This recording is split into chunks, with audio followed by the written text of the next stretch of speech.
Hello, এটা কি করছো গো? Veg cutlet. হ্যাঁ, গরম গরম ভাত, তার সাথে ডাল, আলু ঝুড়ি।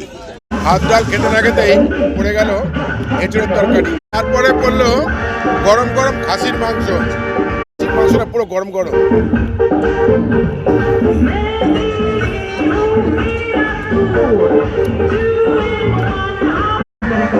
খাসির মাংস সত্যি ভালো হয়েছে। পিসগুলো বেশ বড় বড় সাইজ আছে। এই দেখো, কেউ বলতে পারবে না, ভালোই সাইজ।